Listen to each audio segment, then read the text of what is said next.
Hey there Pyromaniacs, it's 2023, and you know what that means. This video is 3 years overdue. The 2010s came and went with a lot of trends rising and falling, and that applies to gaming as well. Over the decade, we saw large strides in technology, and a continued decline in the ethics of video game publishers. That being said, with the good and the bad, the decade still gave us some absolutely incredible games that truly shaped the industry for the better going forward. Because of this, I decided back in 2020 that I wanted to make a list compiling my favorite game from each year of the past decade. That video never happened, but better late than never, I guess. Here are, in my opinion, the best games of the 2010s, starting with 2010, and Red Dead Redemption. Red Dead Redemption was the sequel/spiritual successor to 2004's Red Dead Revolver, which in turn was a spiritual successor to 1985's Gunsmoke, or Gun.Smoke. This game has a long and storied past that I really want to cover in a full video someday, but for now all I'll say is, this is a good game and I like it. Made by Rockstar Games, it's no surprise this game takes a lot from popular films. Just as the Grand Theft Auto games are a love letter to crime dramas through the ages, Red Dead Redemption does the same for westerns, specifically those starring Clint Eastwood. The game's name isn't just gibberish, although it definitely sounds like it. The game really does tell a story of redemption, or at least one man's attempt at it. John Marston is possibly one of the most complex characters in gaming, and his struggles throughout the game really exemplify this complexity. I don't want to give too much about the story away, but I'll just say that this game isn't just rated mature for blood and gore. This is a genuinely mature and thought-provoking story not for the faint of heart, although it still has those quirky characters that you expect from a Rockstar game. Onward to 2011, which I've said in previous videos is one of my favorite years in gaming. So what could possibly rise to the top as my favorite game of this year? Well, with all the great games that came out that year, the answer is actually really easy. My game of 2011 is none other than the Elder Scrolls V Skyrim. Does Skyrim really need an introduction? It's freaking Skyrim. I already made a whole video a few years back gushing about all I love about this bug-riddled, muddy textured abomination, with its broken AI and repetitive dungeon layouts. But with all of its issues, this game just does something that pulls you in. It's a power fantasy like no other, slaying dragons, raiding ancient tombs, buying a house, getting married, raising a child together, and becoming an assassin or a mercenary and killing stuff. Yeah! Skyrim! The beauty of Skyrim is there's always a new goal, a new discovery, and if you somehow run out, you can then just download more content from the game's titanic modding community. Thanks to mods, Skyrim is virtually endless, which gives you maybe just enough content to tide you over until Elder Scrolls VI. Next up in 2012 is, okay, listen, before I say 2012, I just want to make sure you guys know I'm not a furry. But Dust and Elysian Tale is incredible. Solely programmed and designed entirely by Dean Dodgerel, who also did work on the Jazz Jackrabbit series, this is as indie as it gets. 2012 was definitely the year when the public started to take indie developers seriously in the wake of Minecraft's runaway success. And Dust was just one of the incredible indie games from this time to get mainstream attention. But man, there's just something special about Dust. Metroidvanias, or as the dumb loser nerds say, search action games, are kinda hit or miss for me. But Dust absolutely hits. With amazing art, godlike combat, and a genuinely engaging story, this is a must-play. Also, if you happen to be a kid that watched Stampy growing up, this is also where his Minecraft skin came from. I didn't know that until last year because I had no clue who Stampy was. I just thought there were a lot of kids that really liked Fidget for some reason. Next up is 2013 with Assassin's Creed 4. The Assassin's Creed series is one I have a bit of a love-hate relationship with. I haven't played all the games and my opinions on the ones that I have played vary drastically. But there's one game in the series that makes every other game, even the critically acclaimed Ezio trilogy, pale in comparison. And that is, of course, Assassin's Creed 4 Black Flag. This game takes the traditional Assassin's Creed gameplay and puts it on the high seas. giving you control of pirate captain Edward Kenway and his fleet of ships. You can attack and plunder enemy ships, assassinate targets for loot, collect resources and treasures to upgrade your own ship. This game really is the ultimate pirate RPG. Sorry, Sea of Thieves.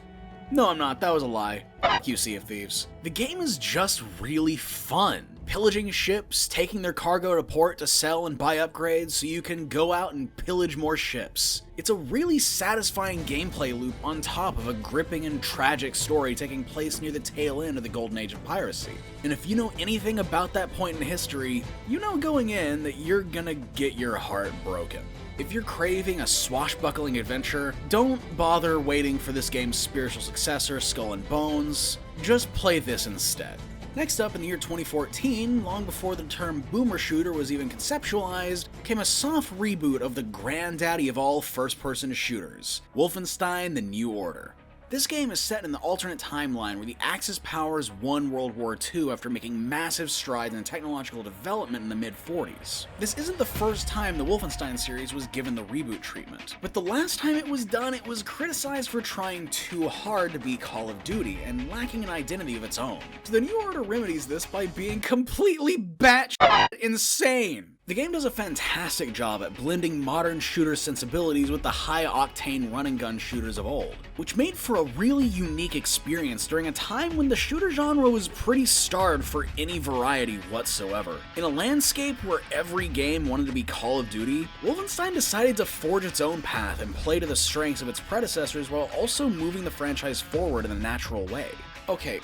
Now, before mentioning my favorite game from 2015, I want to preface by saying I still haven't gotten around to playing The Witcher 3. I know, I told myself I would read the books before getting into the games, so that's what I'm doing right now. Once I actually get around to playing The Witcher 3, you can just slide that game right into this slot, because I know that'll probably beat this game. But in the meantime, my favorite game of 2015 is Life is Strange. I know, the cringy dialogue has kinda made this game a bit of a joke online, but man, I really like this game. Maybe it's just nostalgia for high school life. Maybe it's the fact that I really like the game's soundtrack. Maybe it's the fact that I initially played this game when I was in a really dark place and the characters and themes just resonated with me. Whatever the reason is, this playable teen drama show just stuck with me for some reason and never let go of my subconscious.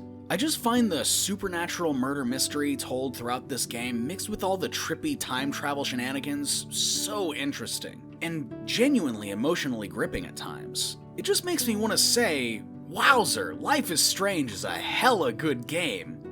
That kinda hurt to say. Now I think about it, could it just be that I think Chloe's hot? Could just be that I think Chloe's hot. It's probably because I think Chloe's hot. As for 2016, you know what's basically the polar opposite of Life is Strange?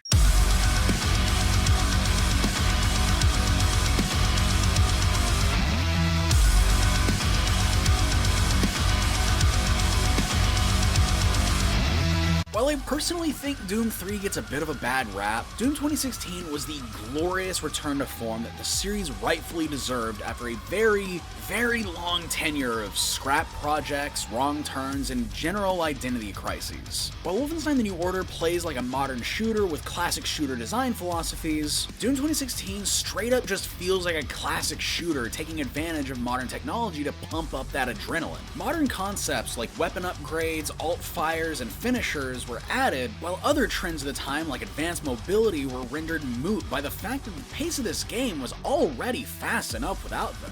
Doom 2016 is the perfect example of staying true to your roots while continuing to improve and evolve on each new installment. Not to mention it also ushered in a new age of classic run-and-gunners now universally known as boomer shooters. Doom taught us all that you don't need to chase trends to make a game feel modern. Sometimes you just need to rip and tear.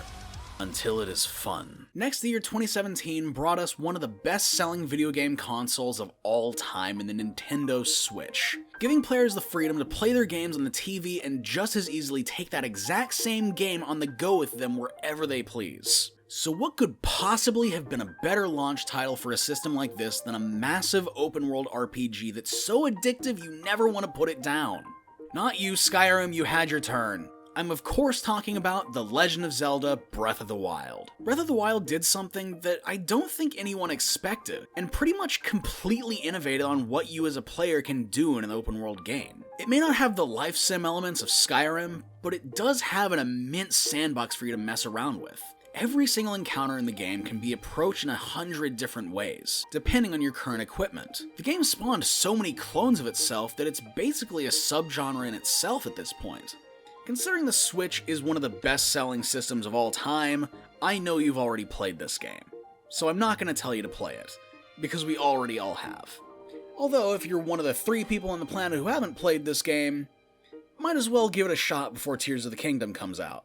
Next up, 2018 gave us a video game adaptation of one of my favorite superheroes, SpiderMan. Yeah, I know, a normie choice for a favorite superhero, but I don't care. If it makes you comic book nerds happy, Blue Beetle ranks higher. The wall crawler is definitely not a newcomer to video games, but this definitely has to be the best he's ever felt to control. The fluid combat, the satisfying web swinging, the simple yet flashy trick system, the gadgets, holy crap, the gadgets. Not only is this possibly the most fun Spidey has ever felt in a video game, this might actually be one of my favorite Spider-Man stories, period. The game follows an older, more experienced Peter Parker who's got the vigilante thing down fine, but still has his own life to figure out. As a guy in my mid-20s myself, this version of Peter resonates with me more than any other game character has.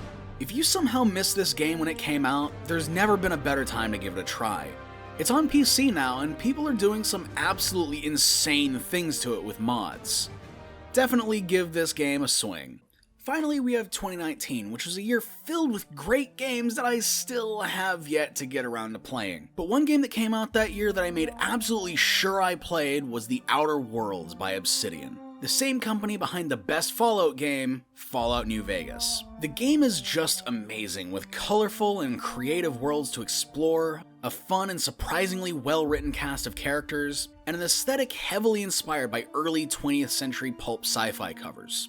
This is definitely a must-play for people waiting for Bethesda to release Starfield, or just generally wanting another action RPG to sink your teeth into. And there you have it, a very belated list of some of my favorite games from each year of the last decade. And I'm sure the rest of this decade will be just as great as the last. Microsoft is laying off 10,000 employees. Ubisoft shares recently plummeted about 21%. That's a fifth of their value. Dear AAA Gaming, no one wants NFTs. Square Enix just got broken in half and sold off as a giant chunk.